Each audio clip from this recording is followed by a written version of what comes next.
Laga persahabatan yang sekarang dikompetisikan dengan nama UEFA Nation League memang banyak memunculkan pertanyaan. Oh, supaya lebih seru atau mungkin lebih banyak yang menonton? Bisa saja, namun tak berhenti di situ saja. Ternyata dari segi jadwal banyak menuai kritik. Kok bisa?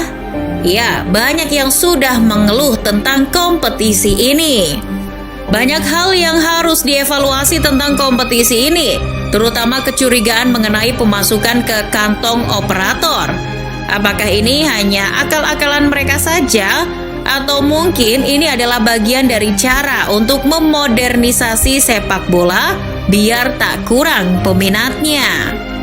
Sebenarnya turnamen ini seperti terasa dipenting-pentingkan, namun sebenarnya tak terlalu penting juga sih. Sejak pertama kali dimainkan pada tahun 2018 lalu, perhelatan UEFA Nation League berdalih bertujuan untuk meningkatkan kualitas sepak bola dan mengurangi jumlah laga persahabatan yang dinilai kurang kompetitif. Menurut UEFA, pertandingan persahabatan saja tak menimbulkan pertandingan antara timnas yang seimbang. Untuk itulah mereka membentuk kompetisi yang berformat liga dengan diisi oleh negara-negara di level yang sama.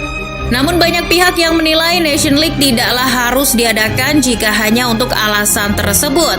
Apalagi dalam jeda internasional pun sebenarnya sudah diisi oleh beberapa kompetisi resmi seperti kualifikasi Piala Eropa dan Piala Dunia yang juga banyak memakan waktu dan persiapan. Dengan format 55 negara, dibagi 4 grup sesuai ranking dari grup A sampai D. Dengan sistem promosi dan degradasi, kata UEFA, membuat kompetisi ini makin seru dan menarik. Dengan begitu, para klub akan makin serius mencapai tujuan, tak terkecuali klub yang berada di ranking terbawah di grup B sampai D. Belum lagi prize money yang disediakan. Namun dari semua hal yang menjadi alasan UEFA untuk menyelenggarakan kompetisi ini, tak cukup untuk meyakinkan kepercayaan publik. Apakah benar hanya karena hal itu saja tujuan kompetisi ini? Polemik UEFA Nation League seakan tiada henti-hentinya. Memasuki musim ketiganya, Liga antar negara Eropa itu kembali menuai sejumlah protes dari beberapa pelaku sepak bola. Pep Guardiola, Jurgen Klopp hingga mantan pelatih Arsenal, Arsene Wenger pun menilai kompetisi tersebut begitu merugikan klub dan negara dalam beberapa aspek vital. Bahkan Klopp sampai geleng-geleng kepala dengan adanya Nation League. Bagaimana tidak? Terkhusus di Inggris, kompetisi tersebut menimbulkan efek domino bagi para klub di Premier League yang kompetisinya padatnya minta ampun. Mereka kini bisa memainkan 7 laga dalam rentang waktu 23 hari. Bahkan seorang pemain profesional seperti Toni Kroos saja sampai belak-belakan melontarkan perkataan bahwa UEFA membuat pesepak bola layaknya boneka mereka. Kompetisi ini dibuat untuk menghisap fisik semua pesepak bola dan untuk meraup uang sebanyak-banyaknya. Baru-baru ini beberapa protes juga terus mengalir dari para pemain seperti Van Dijk, Courtois, Modric, sampai De Bruyne. Mereka bersuara lantang seperti apa yang dilontarkan Kroos. De Bruyne mengatakan bahwa kompetisi ini sama sekali tak penting bagi dirinya. Kemudian Van Dijk menilai selain tak penting juga aneh. Para pemain yang diforsir di klub hingga akhir musim, kemudian tak ada istirahat lagi dan langsung memainkan 4 laga dalam rentang 10 hari dengan home away pula. Itulah sebabnya para pemain seperti Van Dijk dan De Bruyne diperlakukan khusus oleh pelatih timnasnya untuk hanya memainkan 1 match saja dan setelah itu diberi waktu untuk berlibur. Kritik pedas juga kemudian dilontarkan oleh Luka Modric. Mantan peraih Ballon d'Or itu bahkan sempat mengecam UEFA bahwa kompetisi ini tidak normal dan tidak manusiawi. Rekan Modric di Madrid, Thibaut Courtois juga pernah melayangkan kritik pedas kepada UEFA yang dianggap tak peduli dengan kondisi pemain. Bahkan ia terang-terangan menyebut bahwa UEFA hanya peduli soal uang. Sekarang tak dipungkiri bahwa sepak bola sudah dieksploitasi untuk tujuan ekonomi oleh mereka yang memiliki kekuasaan. Menggelar banyak turnamen dengan varian sistem kompetisi yang berbeda adalah cara bagaimana mengeruk uang dari lapangan hijau. Eropa adalah jagonya untuk urusan memaksimalkan sepak bola sebagai mesin uang. Menjadikan pemain layaknya robot yang harus bisa bermain bukan lagi dalam hitungan pekan, tapi harian.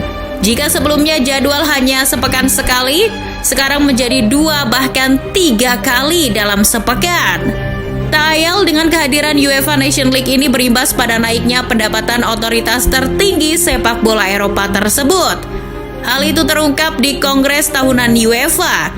Mereka mengumumkan total pendapatannya sebesar 3,86 miliar euro untuk musim pertama terselenggaranya Nation League di 2018-2019. Itu artinya naik 38% dari sebelum ada Nation League, yakni di angka 2,79 miliar euro. Tentu pemasukan tadi juga mencakup pendapatan Liga Champions dan Liga Eropa.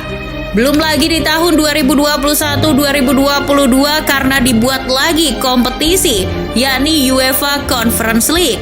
Tak tahu lagi pemasukan UEFA bertambah berapa lagi sekarang. Yang jelas faktor uang tak bisa dipungkiri.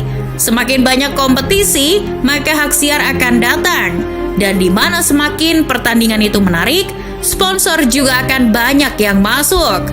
Meskipun di sisi lain Presiden UEFA, Kevin, berdalih bisnis dan uang bukan segalanya.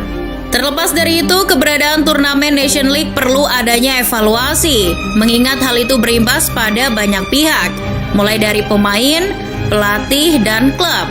Sebelum adanya Nation League saja, klub-klub Eropa sudah mengeluh akibat jadwal padat menyusul dampak dari jeda internasional.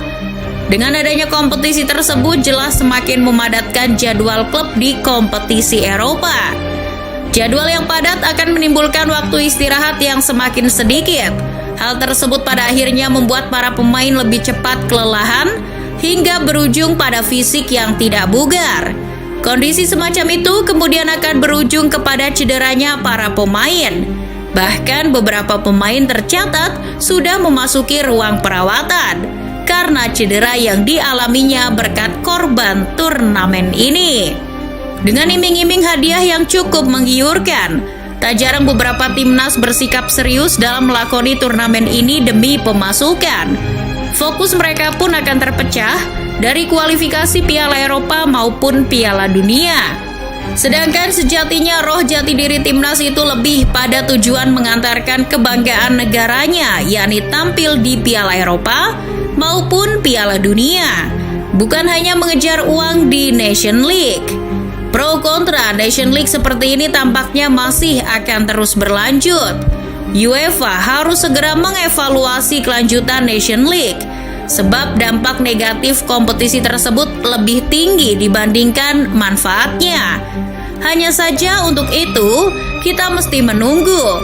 Karena tanpa kekuatan besar sebagaimana gagalnya ide Super League, maka meminta UEFA mengawasi Nation League hanya akan berakhir menjadi pepesan kosong.